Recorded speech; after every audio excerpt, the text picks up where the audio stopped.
When we started keeping the seventh day Sabbath almost 20 years ago, it was a huge mindset shift. We had to completely rethink even how our week looked. But the payoff, the reward of that day off every week was incredible. But it did take quite a shift to get the hang of being able to be prepared to really enjoy that day of rest. And that's what we're going to talk about today is being able to prepare to rest. Hi, I'm Heidi Cooper, and this is the podcast Biblical Planning for Women, where we go right into the Bible and we look for the principles that we can live by to help us do better as wives, as mothers, as women who are trying to build godly homes. Planning is a huge part of making that happen, and that's what we talk about. So today we're going to talk about the idea of preparing to rest, and it is completely different than what the world usually teaches us.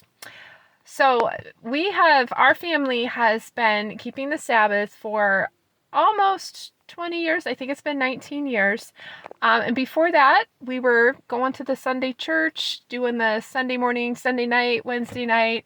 And we were finding that that Sunday was exhausting us, and Monday was like a recovery day. And that is not what Sabbath was meant to be. It's like the absolute opposite. So when we started keeping the Sabbath, that just ability to just put everything aside for a day was just incredible. But what we were finding is that getting ready for that was a learning curve because it was pretty stressful trying to make sure that we had everything ready so that we could truly take that day off. Fridays in particular, we had to make sure we had plenty of food prepared. We're trying to make sure the house is clean, make sure everyone's showered, all of these things that needed to happen, or so we thought. And so what we realized is that in order to enjoy that day off, and just be able to rest and breathe and get that restoration that our Creator intended for us, we had to have a plan. We had to prepare for it. And that realization that it's called Friday is actually called Preparation Day for a reason. And that realization that we needed to really plan and prepare for Shabbat, that was a game changer. So in modern society, we tend to plan for what needs to get done. We plan for projects. We plan for appointments and trips. We're planning to get things done. We're planning for work. We're scheduling things. But are we learning to prepare to rest? And that could include Sabbath, but it also can include we want to have a vacation and spend family time together. Or we want to just sit with our Bible for an hour and some praise music, or just allowing for preparing so that you can have that white space, that margin in your life. So I'm going to be talking a lot about Sabbath today because that's like that once a week day of rest. But this, again, also applies to any time that we're going to take that white space and just rest and be and not being productive. It takes preparation to be able to make those things happen. So I'm going to ask a couple questions, and I'm asking myself too, how often, and again, I'm going to keep the weekly Sabbath in mind here. How often do you get to that day of rest and you're just completely exhausted because everything was just chaotic beforehand and you don't really feel like you're resting on that day, or you're like completely crashing? Or how often you have a day off and you're just using it to catch up on everything that wasn't done before because you weren't prepared? That is kind of working against the rhythm that God intended for us. He intended for us to have a rhythm of working and then resting, and then working and then resting. So let's go ahead and find that in our Bibles today. And it's found in Exodus chapter 20. And I'm going to start reading at verse 8. And this is a very clear explanation of this rhythm of working and resting. And it says, "Remember the Sabbath day to keep it holy. 6 days you shall labor and do all your work, but the seventh day is a Sabbath to the Lord your God. On it you shall not do any work, you or your son or your daughter, your male servant or your female servant, or your livestock, or the sojourner who is within your gates. For in 6 days The Lord made heaven and earth, the sea, and all that is in them, and rested on the seventh day. Therefore the Lord blessed the Sabbath day and made it holy. So there's a few things we can unpack here. First of all, we see that rhythm that our Creator built into the world of 6 days of work and then a day of rest. And any modern scientific study will tell you that the human body needs that margin of rest. Imagine that our Creator actually knew that before scientific studies figured it out. He built it right into how the world works. That rhythm works with creation, that we work and then we rest. We need that time to recharge, to just be restored, and then we can come to our work fresh. Whereas if we work, and we never take that downtime, the body just doesn't work that way. Our physical body begins to crack, break down, crash and burn, but our mental and our emotional health suffers too, because we were created to have the rest in between the work. The other thing that I think is really incredible in these passages in Exodus 20 here is that the Sabbath is for everyone. It's not something that you earn because you did enough work, or the rich people can rest, but the poor people have to keep laboring. First of all, we see the Creator himself took a Sabbath and rested after he created the world. Second, we see that it's for the male servant, the female servant, the sojourner, the traveler. Everybody gets that day off because everybody needs it. I think that's just a beautiful thing that he says it's for everyone. I rested, you rest. And it is a rhythm that we work and then we rest. And I find that after I have had a good Sabbath rest, I am just eager to get back to being productive because I had sufficient rest. So that cycle is built into us to be productive, to work, to get things done, to cross things off that list. And then we take that time to rest, to put our work aside. We get recharged, and then we're ready to go to the work again. That's just how we were built, and it's just incredible. So we don't earn this rest, and it's not just, okay, I'm just not going to do anything for a day. Rest can be very intentional and productive in its own way. It's just accomplishing different things than work is. For example, I know that I do very well when I'm able to spend an afternoon on Sabbath in my Bible with my journal and really spending some time in prayer and sorting some things out and learning more about how I need to relate to my Creator, relate to the people around me, and show them love. We don't always have time to really spend that time during the week, but we were given a day every week to reconnect with our Creator and learn and grow because we were given the day off. It's incredible. So to make that happen, though, to be able to truly take that day off and just breathe and rest, spend time in our Bible, spend time with our family, we have to prepare.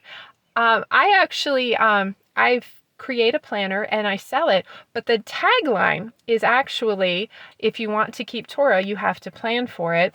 And by Torah, I mean simply the commands that start in the front of your Bible, and Sabbath is one of them. But if you want to make those happen, you have to plan. So that's what I want to talk about now, is how we prepare to be able to rest. The world teaches us how to prepare for work and lay out our 6-week plan and everything. We're going to talk about how to prepare to truly rest. So at our house, we've kind of, over time, since we've been at this for, a few minutes, we've got a good rhythm going now and a good system so that we can have that Sabbath rest. So I just want to walk you through some of the things that we do to be able to prepare for entering into the Sabbath, having that day of rest where I'm not constantly thinking about what didn't get done. So first, our meals. Our meals are planned and they're on autopilot at this point, basically. So Friday night, we always have burritos. And we chose burritos because they are super easy to set up and they don't involve a lot of input, like right before dinner. Because we cook our pinto beans, that's what our refried beans are. We cook those in a crock pot all day. And then right before dinner, they just need to be mashed and seasoned. We're good to go. We have rice that's in a rice cooker. So again, all you have to do is load it, push the button, and it's ready. And then all you need to do is chop some vegetables, lay things out in bowls, put out the cheese and the tortillas that we do buy. Some things, we do a lot. We are very much an ingredient household, but there's things like that are particularly if we're using them for Friday or Saturday, buy it because it's less to worry about. So Friday night is pretty much on autopilot. On Saturday, one of our daughters, her assignment on Friday is to pick something for breakfast. She bakes it. It might be muffins or a coffee cake, something like that. She has that all ready to go. So Saturday morning, breakfast is ready to have with our coffee. Lunch, we always have finger foods that we just keep on hand. We just always make sure we're stocked. So we have cheese, crackers, pickles, fruit, that type of thing. That's what we always have for lunch. Or sometimes we might vary it up and have chips and salsa or hummus, things like that are also extremely easy to put together. And it doesn't need to be heated up or anything, so we don't need to bother with that. And then dinner is usually leftovers. We do allow in our house to use a convection oven just to heat things up. I don't think it's as critical whether or not you do certain things on the Sabbath as create a line for your family and then stick to it, because we are to set the day apart. So that means that food is all easily prepared, and there's no decisions, there's no stress. That helps us to prepare for the Sabbath. We also have a certain rhythm on Friday. There are certain chores that may not get done every other day of the week, but we make sure they're done on Friday. One of the big ones is sweeping all the main living areas. We have a lot of dogs, and so the dirt builds up pretty fast. So we make sure that the main living areas are swept. Seats are accessible to sit and enjoy the day. So we do our best to make sure the main living areas are ready to relax in. And we also like to make sure that everyone has had a shower so they're all feeling fresh and clean for the day off. So a lot of those things are set on autopilot that we just know those things need to be taken care of. The one thing I love in the summer is my husband, he mows the lawn on Friday. So that on Saturday, if we want to sit out on the porch, everything is nice and fresh and beautiful. It's just little things like that you can prepare ahead and plan so that the day is enjoyable. There's also things that we can do to make the rest more intentional. In the morning, we read the Bible together as a family. We read a few chapters and, discuss it. We like to listen to praise music in the background. We enjoy just having our cup of coffee, having discussions back and forth, spending time together. These are ways to just intentionally enter into rest so that we can have that restoration that our Creator designed for us to have. And it's just a beautiful thing. And these aren't, like I said before, these aren't hard and fast rules. It's a rhythm that your family can get into to embrace this rest that A, we were created to need, and B, it's a gift from our Creator to meet that need. And it's our job to embrace it and enter into it. As you're preparing to rest, it just creates such peace in your home and in you as the wife, as the mom, as the woman of the house. The preparation brings peace because you know everything is taken care of. And this applies even beyond getting ready for Sabbath. If you're prepared to do a homeschool lesson, for example, with your children, if you homeschool, if you're feeling prepared, you're going to have a more peaceful experience because you're not, where did I put this? Where was that? For example, I'm working with two of my high schoolers. We're going through algebra, My mother-in-law lives with us, and she was doing the lessons, and she was having a little trouble with some of the concepts. So I'm like, hey, I'll step in and I'll do that. But then it's like, where's the dry erase markers? And we need more scratch paper. And so there was a level of chaos. Whereas I went and bought dry erase markers, I got them more notebooks so that they're all ready to go. And when we had everything prepared ahead of time, it was so smooth. It was so much easier because there wasn't that chaos because I wasn't prepared.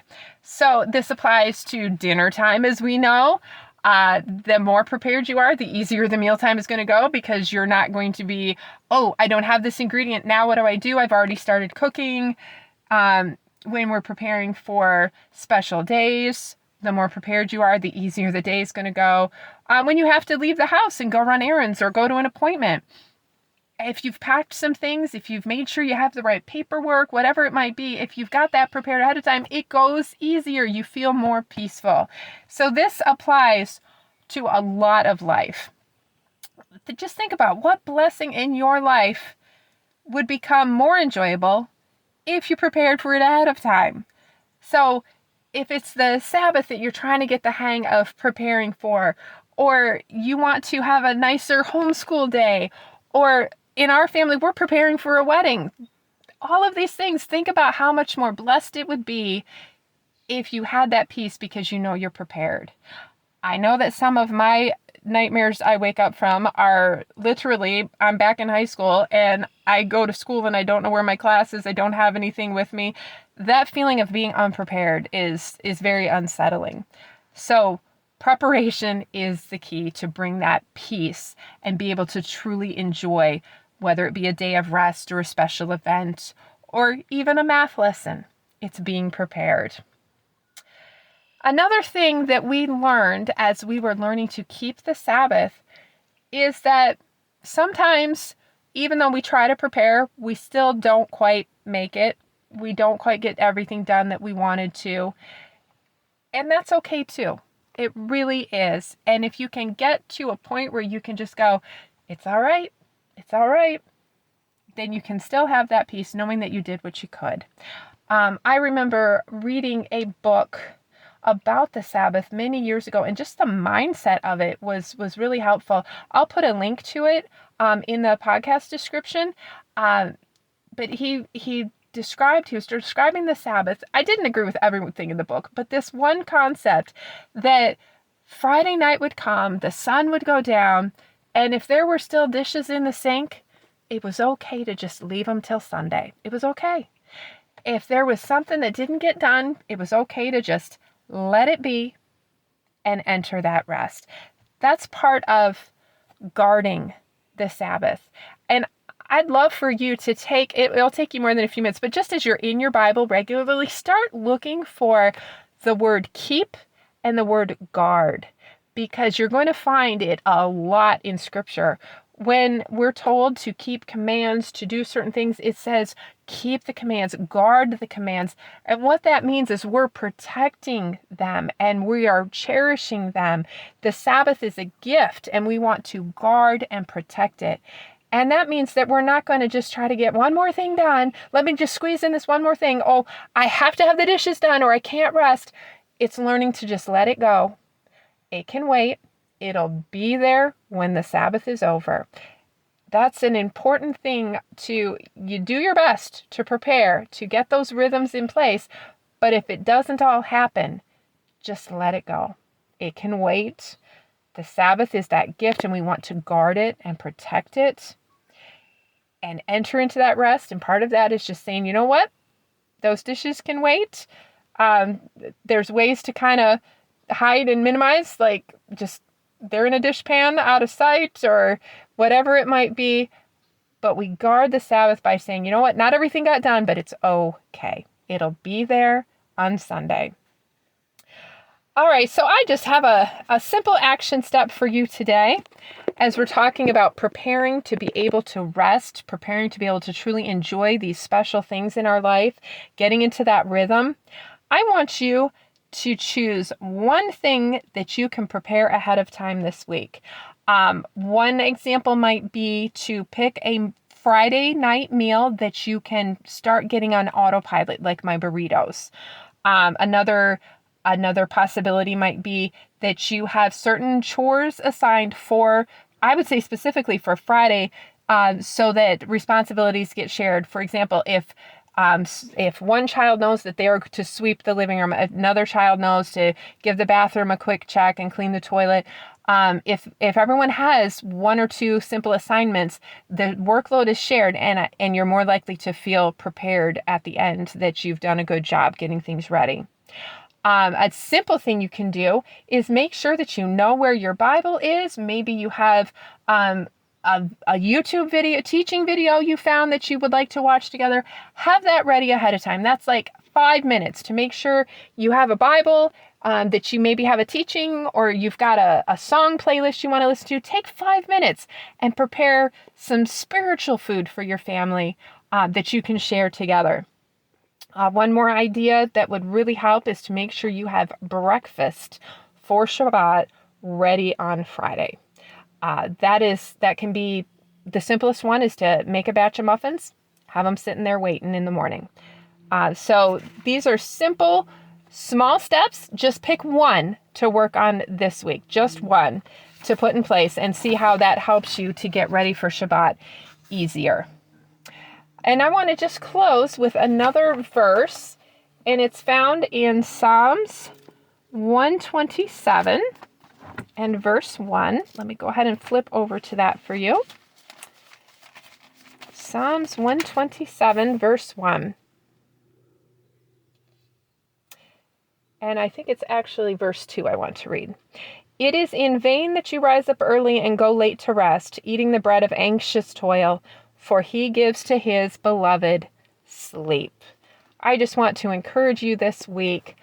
We are told to work those 6 days, but at the end of those 6 days, we are given the chance to rest. And I just want to encourage you to really enter into that rest. Take that day off. I've given you some steps to help make that happen by preparing ahead, but it is a gift. It is a gift to rest. Our body needs it. Our mind needs it. Even our Creator rested, so why wouldn't we do the same?